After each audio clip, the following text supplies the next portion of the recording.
Good morning everyone, and thank you for joining this webinar today.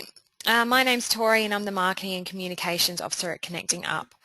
Our webinar today is on building a sustainable organisation and will be presented by Mick Devine. Mick is the CEO of CalcStar, one of Connecting Up's top donor partners, and is also an advocate for better financial management. If you have any questions as we go along, please type them in the question box on your webinar panel and we'll work through them every few slides. This webinar is being recorded, so you will be sent a link with the slides after the presentation. I'll now hand it over to Mick. All yours, Mick.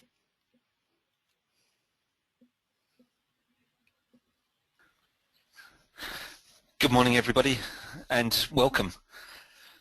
What I want to talk about today is some of the lessons that we've learnt working with not-for-profit organisations who are in the disability services sector, who've been working on introduction of NDIS, planning for NDIS, and the changes that's involved them in, and from that I think there's wider lessons for everybody that will benefit all of us.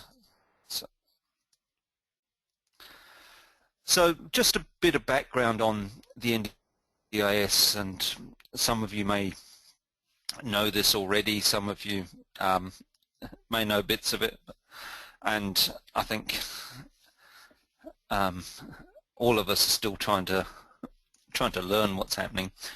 But the basic thing that's changing is the way funding is provided to not-for-profit organisations in the disability services sector. So the change from the block grant of the past to more client-directed funding, where the client's in charge of allocating where that funding is spent. And it's something that's happening now in disability services. There's also, particularly in some states, similar programs in the aged care sector. So it's very much a trend that has potential to be expanded further. It has its benefits. It also has its issues, which, you know, I guess that's why we have a transition period, to work out those issues. But something that's going to impact a lot of organisations over the next few years. And some people just impress me the way they've adapted to it. Others have decided that it's all too hard for them and have actually merged their organisations with other larger organisations, and I think that's something we'll see a bit of a trend in over the next few years. So with the funding, the basic premise is that the client gets to choose how their money is spent. The actual practical application of that does vary a little bit. There's different models in use in different places. I mean, while it's the National Disability Insurance Scheme, it's still very much state-based at this point in time, and the way it's been implemented and the sectors it's been implemented in is different. For example, New South Wales has very much picked geographical regions, and all organisations within those regions are involved in the NDIS this year, and further regions will be added next year. Whereas in South Australia, for example, it's more aged based, and it's youngest children this year, and older people getting added as time goes on. So different rules for each state, and the funding, the actual funding mechanism, there's to some extent it depends on the nature of the client and the disability. Sometimes clients are actually given the funds themselves, which they can then spend as cash, and then they have to then account for that at the end of the funding period. Sometimes they'll appoint a service provider to manage their funds for them. So and as a not-for-profit, you might have some clients where you manage their funds and they're spending some of those funds with you for your services, but they're also spending some of those funds with other providers. And the essential point there is that the client gets to decide where those funds are spent, and so it's moving very much towards a market-based mechanism where, as a service provider, you need to understand what you're providing and how to price it. And I just want to talk briefly about a couple of the organisations we've worked with over the last few months. We've been working mostly with organisations in New South Wales, but I think the basic principles are the same, whether you're in an existing NDIS area or in one of the areas that are coming soon. And this first organisation I'm going to talk about was in early childhood, and they're run by a very dynamic team, and I think the key thing they did was planning ahead. You know, people have been talking about the NDIS for quite a few years now. They saw that it was coming, and what they did was they set up a system where they took part of the existing funding they had, and we're talking 5 years ago now. So 5 years ago they took part of the funding they had and they allocated $1,500 a year to each of their clients or their families. And so each family was allocated $1,500, and they could basically choose to spend that on anything they wanted, as long as it was within the broad guidelines of supporting the education of their child. And by doing that, they learned a lot about how the families react and what resources the families would need, and also about how their own staff would react and what they needed to do with their staff, what training they needed for them, what systems and procedures they needed. So one of the first things that happened was that the families didn't know what to do with the money. You know, it wasn't something they were used to in the past. You know, they'd previously pretty much been told what services they were getting, and didn't know what to do with this $1,500.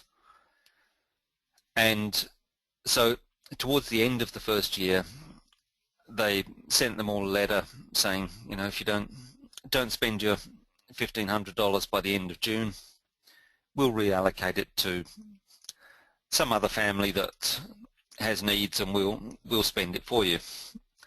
And that obviously prompted a bit of response, and people actually wanting advice on what they could spend it on, what they couldn't spend it on, what the rules were, and from that they had to start doing some training with their own staff, their own carers, their own therapists that were going out and providing services to these children, and train them in budgeting so that they could then train the families in budgeting, advise them on what they could spend the money on, and how to plan for spending that $1,500 over the whole 12-month period. And you know, some people ended up spending it on childcare fees, some spent it on transport, some spent it on equipment. You know, there was a lot of different things that they spent it on, but it required some training of the families that to understand what they could do, what they couldn't do, how to manage that money, and training of their own staff as well, so that, you know, their frontline staff who weren't finance people, they weren't skilled in budgeting, and that's giving people financial advice, but they found they need to make them skilled and also provide them with tools to manage that easily. And they had a simple manila folder system where they kept copies of all the invoices or receipts, and a running sheet on the front page, on the front cover, that had the starting balance, what had been spent and what was left, so the family and their carer could see where they were up to and what was left for the rest of the year. And it was just simple systems like that helped them over the last 3 or 4 years to really fine-tune that process and get the families comfortable with it, get the staff comfortable with it, so that now that they're introducing NDIS type funding for their clients, they know what to do. They're prepared. They've got systems in place, they've got processes in place, they've got their reporting in place, and you know, and some of those systems, they are fairly low-tech systems. You know, it doesn't always require a lot of technology. It's, you know, the manila folder and the piece of paper is sometimes all you need. So it's people having that foresight, doing that planning, and not waiting for new rules and regulations to be thrust upon them before they make changes. And the second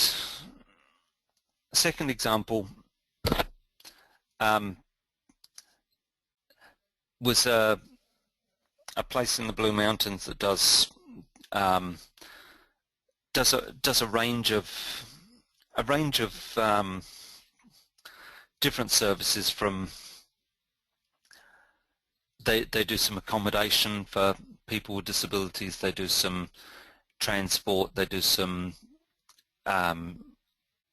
weekend activities, school holiday activities, that sort of thing. So they had a lot of different activities, and it was really important for them to understand the breakdown of the different activities they were doing, and to look at the profitability of each of those activities, because ultimately at some point in the NDIS process you need to be able to price those activities and price them in a way that's sustainable to the organization, so that you can continue providing that. So we did a lot of work with them on looking at their reporting, looking at their accounting structure, and making sure that we could highlight the problem areas. So a lot of it was about identifying which activities they were providing, as best we could, allocating costs and revenue to those activities, and then looking at which ones are likely to make a profit on, which ones were likely to cost them money. And it's only by having that information that you can start making decisions about pricing and about how you're going to go with those services into the future. It was about looking at different cash flow scenarios. So if we expanded the range of services that we did, into this area, what would the effect be on our cash flow? How would we work with that? And then our, you know, a lot of this is driven by the finance manager there, and so it was about getting these systems in place and providing feedback to the board, feedback to the CEO and the program managers about what was happening, so that everybody was involved and everybody felt part of that process. And again, it's about planning and preparation and getting systems in place before the change happens. So I guess one of the key questions that comes out of this is identifying what sort of business you're in and what's the activity that you're selling, and that sometimes requires a shift of mindset to people, you know, because there's a difference between providing a service to somebody and selling something, or there's a potential difference. But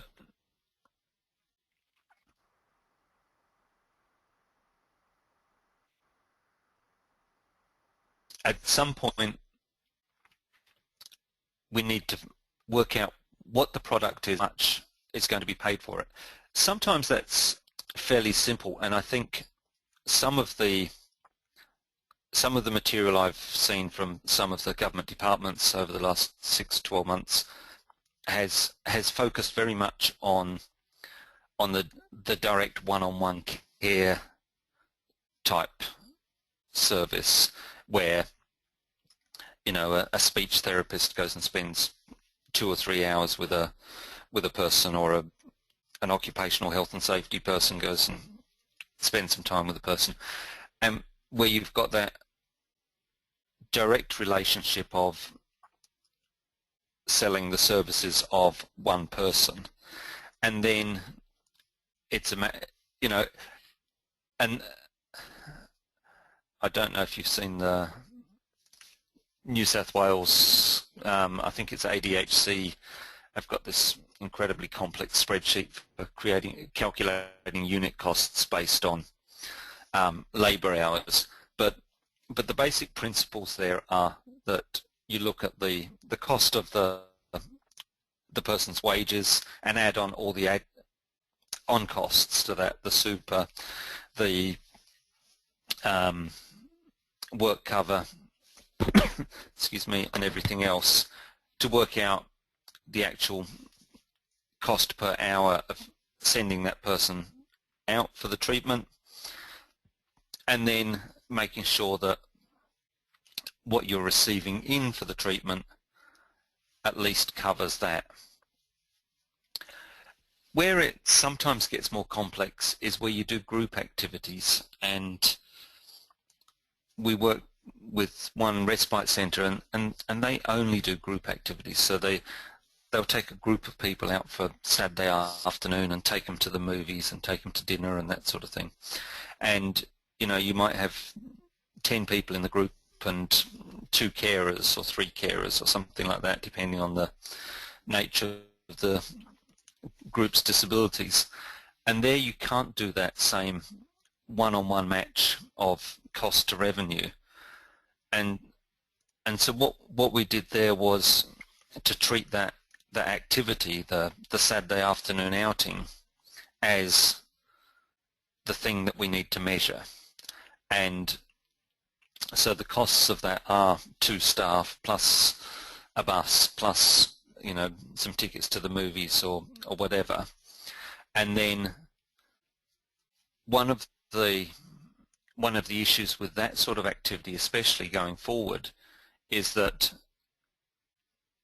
you don't know how many people you're going to have using that activity each week.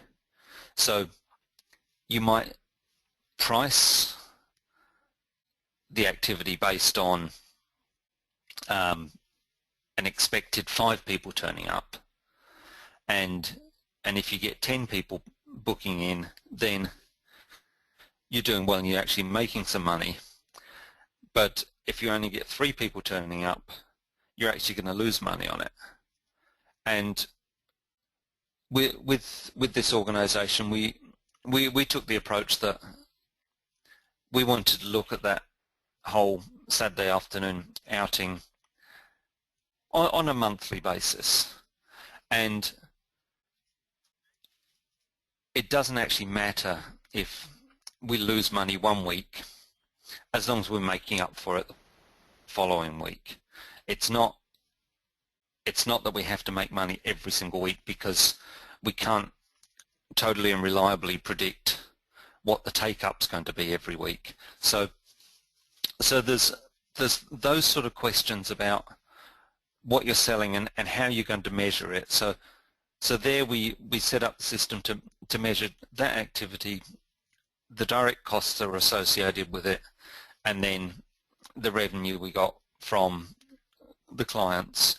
So and then to monitor that on an ongoing basis. And if you do that and you look at that profitability on an ongoing basis, then you can start making practical decisions about, have we priced it correctly? You know, are we charging enough for it? Are we charging too much for it? And if we're losing money in a consistent way, can we charge more for it? And that will depend on alternate services that the clients might use, or do we stop providing that service at all? And I think those are some of the difficult decisions that organisations are going to have to make over the next few years with the introduction of the NDIS, and really look at all the services that they're offering and what ones it makes sense for them to offer. And it does bring the disability services sector very much into a sort of commercial type mindset in that way, and there's issues with that,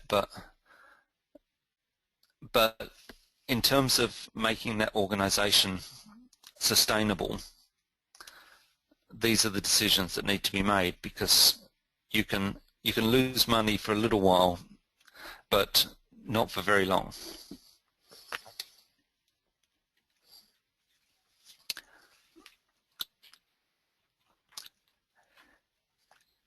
Now, the key thing, I think, for making change happen, and especially at the finance and systems side of things, is plan ahead as much as you can. I mean, we all know now that the NDIS is here and coming. There's a roadmap for most states, most sectors, of when people need to be on board with it.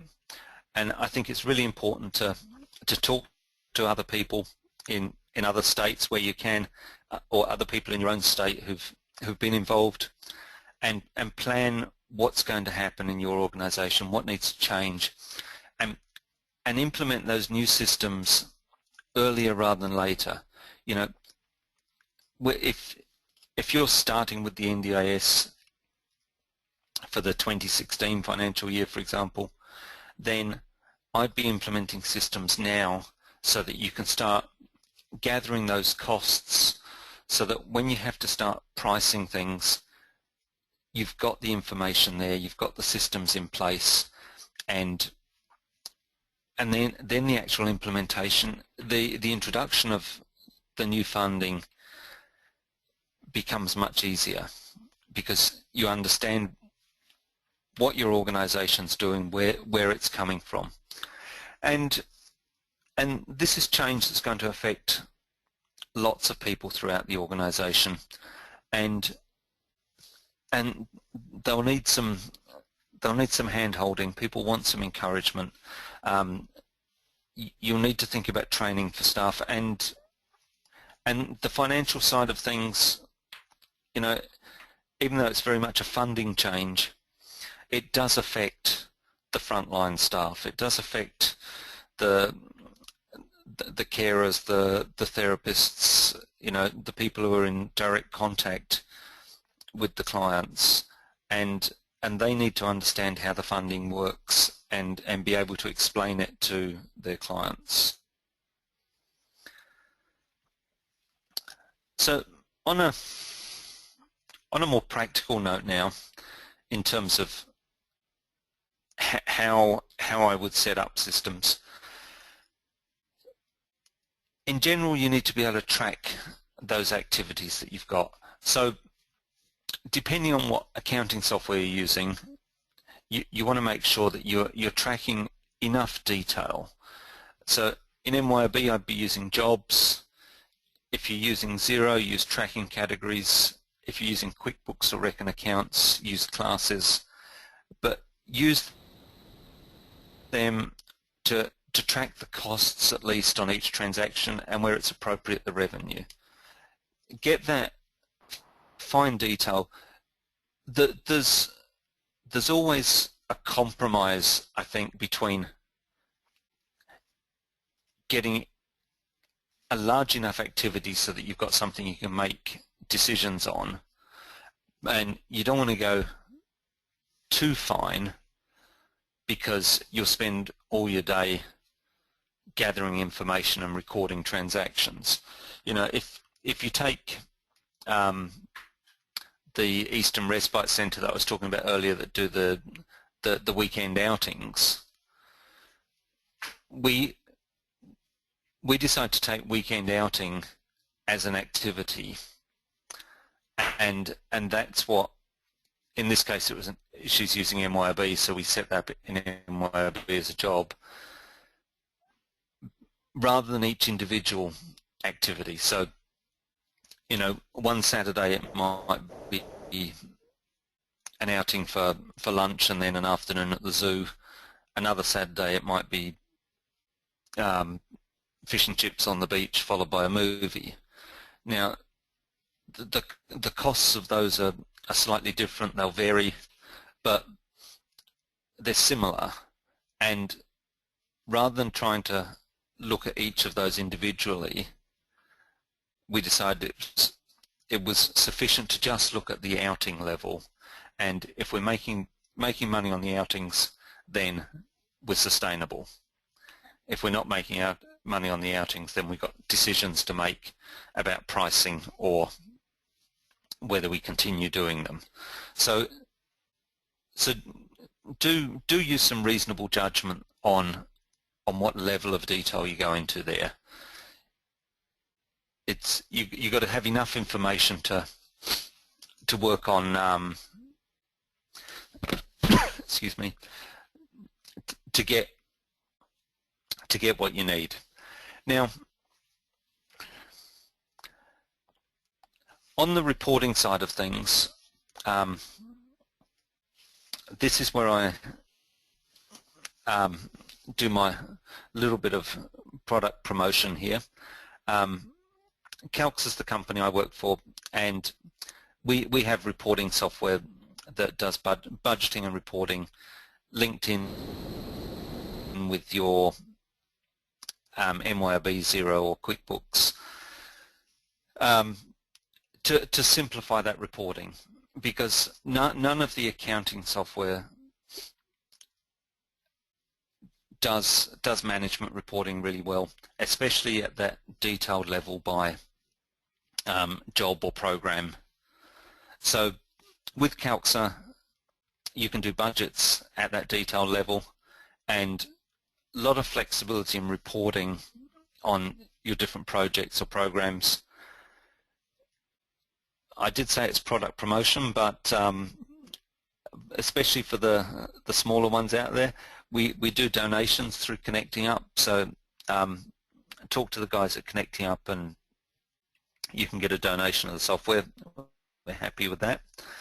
And I'll talk a bit more in a moment about KPIs, but there's a couple of really critical KPIs that will provide real insight into what's working and what's not working. But in general, there's a whole suite of charts there and reports that we've designed to be easy for non-accountants to understand. You know, it's all very well for the clever people in the finance office to do clever stuff with reporting, but the management and the boards of your organization need to understand that as well. So in terms of KPIs, I think a couple of the key ones that we've worked with, especially in this NDIS project that we've been involved in, is unit costing, profitability by activity, and also months of spending. So with unit costs, it's about looking at the costs of those activities and then dividing it by the number of participants. You know, so that, for example, with our weekend outings, we know that the total cost for weekend outings for the month was, say, $10,000, and we had, no, that's far too much. let's say it's $1,000, and we had 50 participants. That means it cost us $20 per participant. And if we're then on charging that activity at $25 per participant, then our profitability KPI will show us making a profit of $5 per participant, and we know that we've priced that right. We know we've covered our costs, we've built in a little bit of a buffer because there'll be some days when we don't cover our costs, and we've got a sustainable organization there. The other one that we've been looking at is number of months of spending, and this one looks at your cash assets, so your cash and any debtors, so your current assets basically, so the things that you can quickly turn into cash, and takes off your current liabilities, so the things that you owe, like credit cards and, you know, the BAS payment that you've got due next month, that sort of thing, and takes that as your basic accessible cash, and then divides it by your monthly expenses to say that, you know, if your income stopped today, how many months could you continue for? And it's a really good way of looking at how risky you are, you know, in terms of your cash reserves and that sort of thing. You know, have you got enough cash to keep you going for 1 month or 6 months or 12 months? And if you're closer to the 1 month end than the 12 month end, that makes you much more vulnerable in terms of people not taking up your service. You know, if you've got some cash reserves when you come into the NDIS scheme, then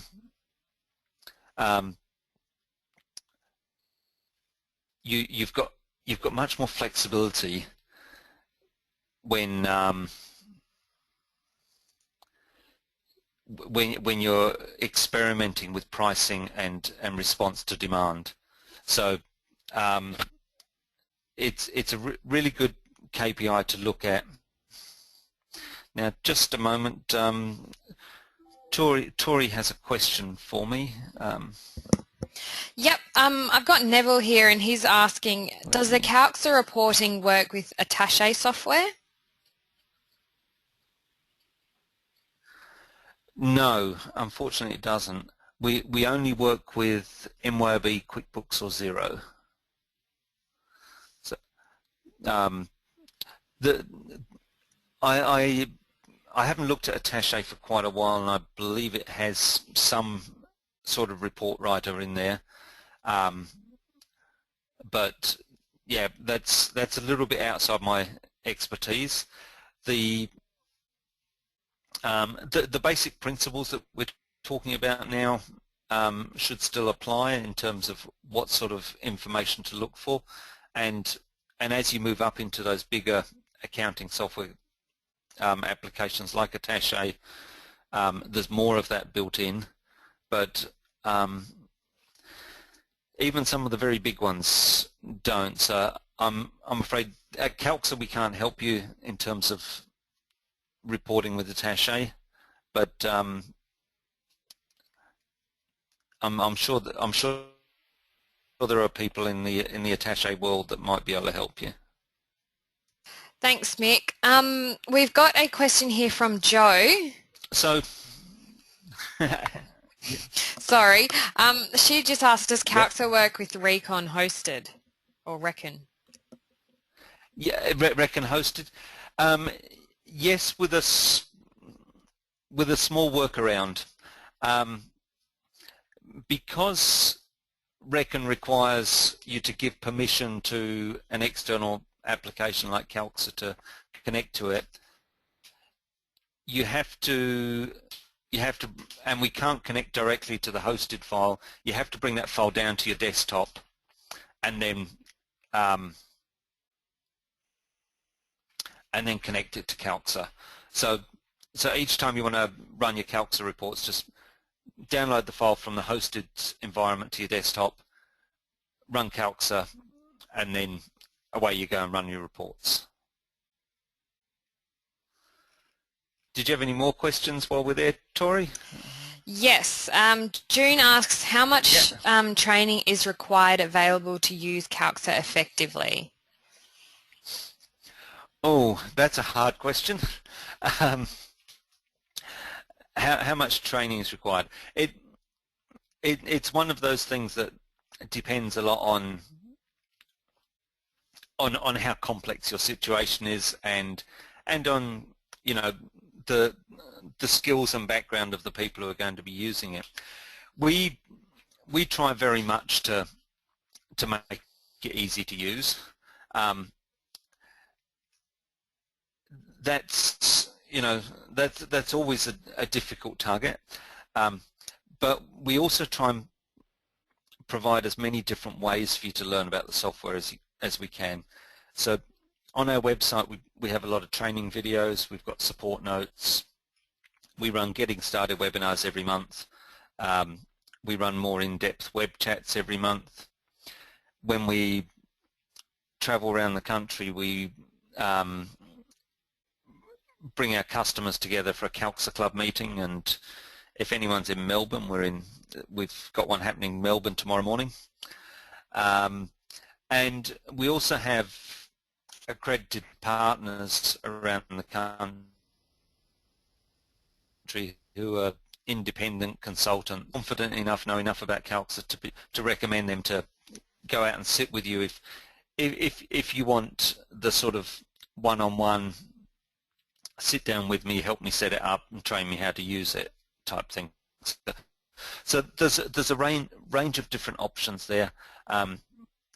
So some people, they get Calxa and we hardly hear from them because they manage everything by themselves. Other people, because they're busy or they don't have time or they don't have the skills themselves, will get one of our partners to come in and do it for them.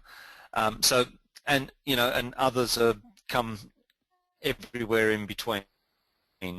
We do have telephone support from our office, so we've got a customer support team, so that if you're stuck on something, you can email them or get on the phone and talk to one of our team, and they'll help you through your problem. So there's a bit of a roundabout answer to your question, but generally most people don't find it too difficult to use once you get up and running and find your way around it. Easy. That was all Got some more questions there, Tori? That was all the questions for now. Okay. All right. So what I would suggest in terms of next steps is to review what your current situation is, review where you think you're going to be, whether you're transitioning to the NDIS or you're just preparing for change generally, and really have a look at your information systems to make sure that you're getting the information you need to be able to see what the different activities you're using are costing you, and where you have potential risks. Are there some areas where you're spending a lot of money but you're not actually receiving much? There's a free trial of Calxa on our website. So the website's calxa.com.au, and on the menu from there, just go to demo and free trial. As I said, we do have a donation program through Connecting Up, so that's available pretty much to most organisations with a turnover less than $1 million. And if anyone wants to know more about Calxa, on our website you'll find some information about our next info session webinar, and we're doing that on the 5th of November, and we'll talk more about the general principles of Calxa there. And yeah, my email address, if anybody wants to email me directly, is mick@calxa.com, so that's M for mother, I-C-K, @calxa.com. I'm happy to answer your questions or go into further discussion. And that's pretty much it from me. What else can I tell you? Anybody got any other questions? Happy to answer them. There's no questions at the moment, so we'll just give people a couple more minutes just to get through any last questions. While they're just thinking of questions they have, I'll just remind everyone that this is being recorded, and you will be sent a link with the slides. So any last questions, anyone? Yes, we've got a question here from Tracy.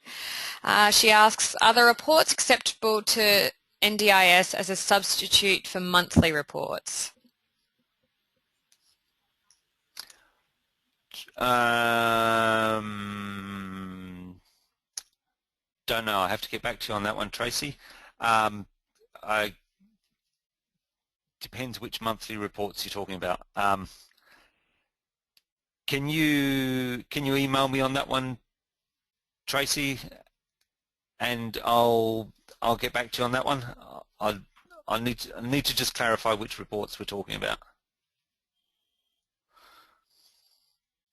Easy. And sorry, what was your email, Mick, just in case she doesn't have it? It's Mick, M-I-C-K, @calxa.com. Easy. Any last questions from anyone? No. Okay. So you have any last words, Mick?